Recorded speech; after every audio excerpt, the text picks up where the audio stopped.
Satu, dua, tiga. Silakan masuk.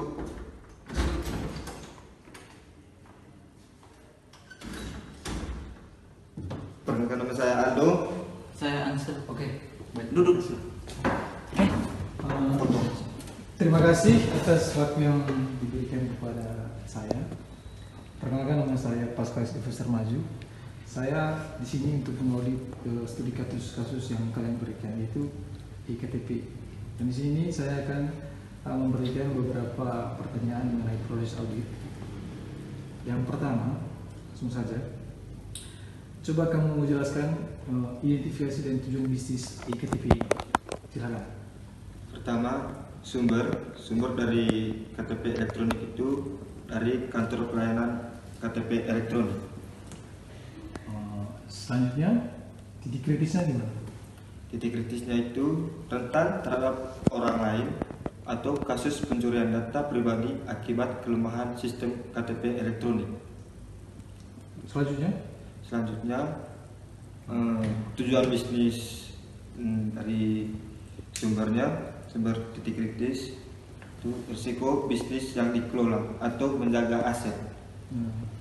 So itu nomor yang kedua. Yang kedua, Tujuan kritisnya bagaimana?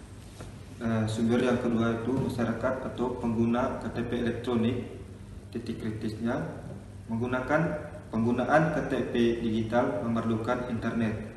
Penggunaan KTP elektronik digital tidak dapat melakukan tanpa internet. Tujuan bisnisnya pelayanan bisnis berkelanjutan dan ketersediaan. So, titik kritis yang terakhir. Titik kritis yang terakhir, tidak semua daerah memiliki koneksi internet. Tujuannya pelayanan bisnis berkelanjutan dan ketersediaan, terus pengaturan program perubahan bisnis. Ya, selanjutnya identifikasi tujuan IT-nya. Bagaimana identifikasi tujuan IT dalam studi kasus iktp ini? Tujuan bisnisnya itu bagaimana? Tujuan bisnisnya yang pertama itu risiko bisnis yang dikelola untuk menjaga aset. Yang kedua, budaya layanan berorientasi pelanggan. Yang ketiga, pelayanan bisnis berkelanjutan dan ketersediaan. Yang keempat, pengaturan program perubahan bisnis. Selanjutnya tujuan IT. Kalau tujuan IT-nya Pak terkait IT yang dikelola risiko bisnis. Yang kedua, keamanan informasi, aplikasi dan infrastruktur pemrosesan. Yang ketiga, penyelarasan IT dan strategi bisnis. Yang keempat, pemberdayaan dan lingkungan proses bisnis dengan mengintegrasikan aplikasi dan teknologi ke dalam proses bisnis. Yang kelima, penjajaran atau penyelarasan IT dan strategi bisnis. Yang keenam, pemenuhan IT dan pendukung pemenuhan bisnis dengan aturan dan hukum eksternal. Selanjutnya saya bertanya ke saudara Anselmus Pala. Saya bertanya di sini mengenai kuesioner dan identifikasi proses IT-nya. Seperti yang saya lihat di sini, kamu menuliskan ada 14 domain pada kuesioner.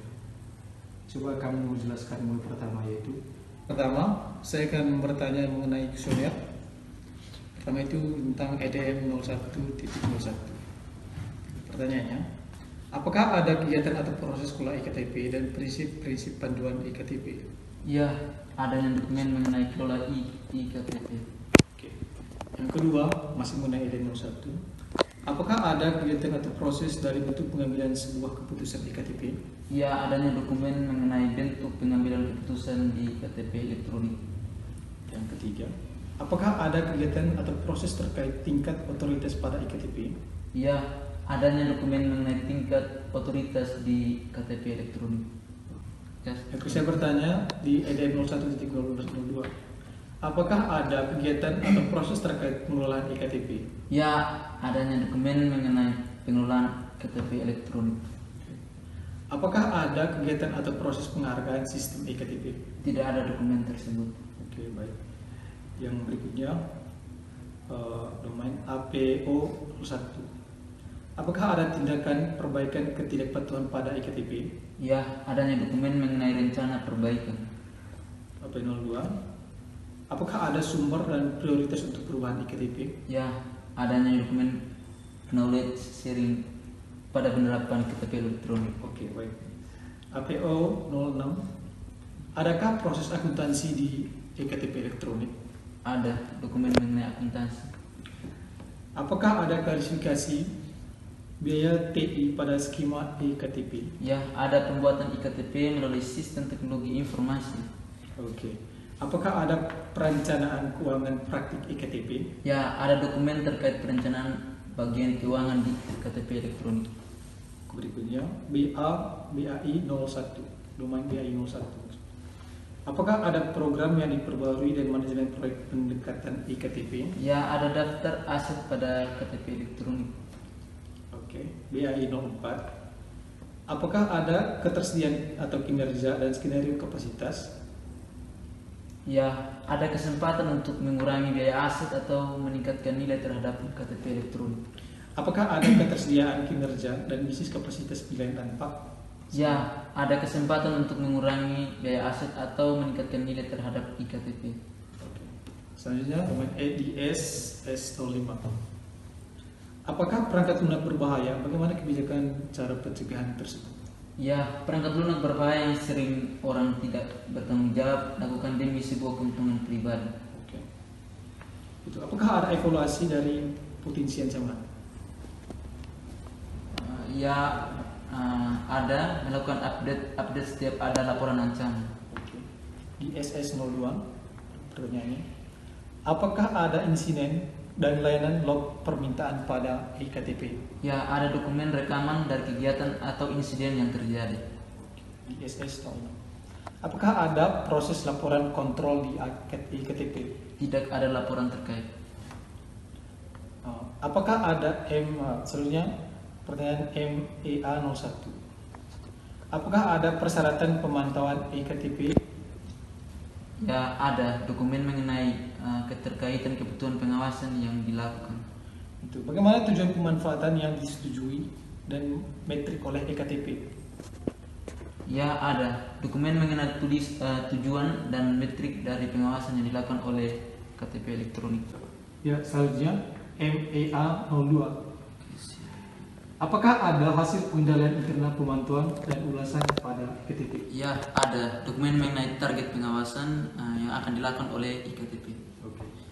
MEA03 yaitu yang terakhir, domain yang terakhir. Apakah ada persyaratan kepatuhan daftar pada EKTP elektronik yang Anda kerjakan? Di sini ya ada dokumen mengenai pengawasan data yang sedang diproses. Oke, baik. Baik. Baik, terima kasih kesempatan yang diberikan dan mungkin ada salah kata mengenai pertanyaan atau pernyataan yang saya berikan kepada kalian berdua. Untuk itu saya tutup dari semua pernyataan-pertanyaan dari studi kasus EKTP. Oke, terima kasih. Baik, selamat siang. Siap.